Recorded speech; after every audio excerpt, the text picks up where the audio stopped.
एक समय की बात, गांव में एक किसान अपनी पत्नी और छोटी बेटी के साथ रहता था। किसान की पत्नी का अचानक निधन हो गया।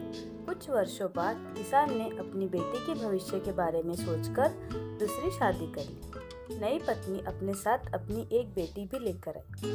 किसान की असली बेटी का नाम सीमा था और सौतेली बेटी का नाम रीना। दोनों उम्र में लगभग बराबर थी। शुरू में सब ठीक चला, लेकिन धीरे धीरे माँ और रीना का असली चेहरा सामने आने लगा। सौतेली माँ हमेशा चाहती थी कि घर की सारी संपत्ति और जमीन उसकी बेटी रीना को मिले। वह हर समय सीमा को ताने मारती, छोटे छोटे कामों के लिए डांटती और रीना को आराम से रखती। रीना भी अपनी माँ जैसी थी। वह अक्सर सीमा को कामों में उलझा देती, अपनी गलती उस पर थोप देती और खुद मजे करती। लेकिन सीमा बहुत सीधी, मेहनती और संस्कारी लड़की थी। वह जब सब सह लेती क्योंकि उसे अपने पिता का मान रखना। कुछ साल बाद दोनों लड़कियां बड़ी हो गई।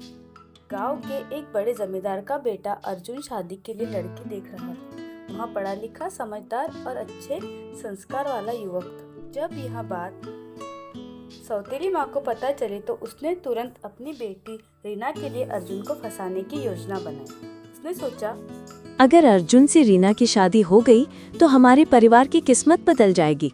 सारी संपत्ति, मान सम्मान हमारे हिस्से में आ जाएगा।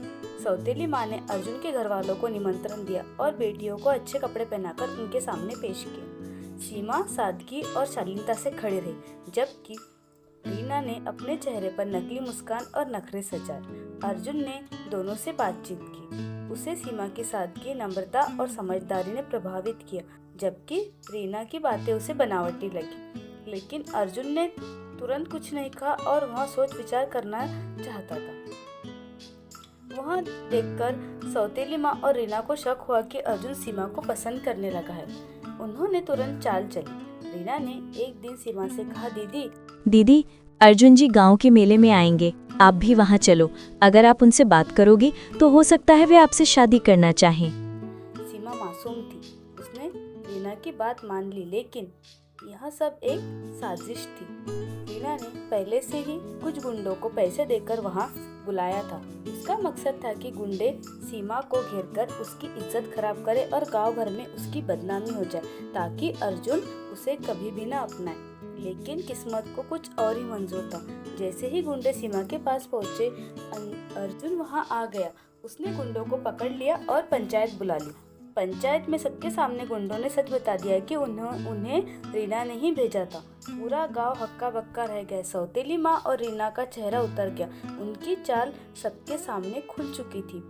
अब अर्जुन ने सबके सामने कहा, मुझे ऐसी लड़की से शादी करनी है जो सच्ची और संस्कारी हो, न कि चालाक और लालची। सीमा की ईमानदारी और भलमनसाहत ने मुझे बहुत प्रभावित किया है।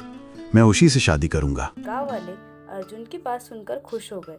सौतेली माँ और रीना को शर्म से सिर झुकाना पड़ा। उनकी सारी चाल नाकाम हो गई। कुछ महीने बाद अर्जुन और सीमा की शादी हो गई। सीमा और अर्जुन खुशी से अपना जीवन बिताने लगे। रीना और उसकी माँ को समझ आ गया कि चालाकी और लालच से कभी सुख नहीं मिलता। झूठ और चालबाजी कभी टिकती नहीं। सच्चाई और भलमनसाहत ही इंसान को असली सम्मान और सुख दिलाती है।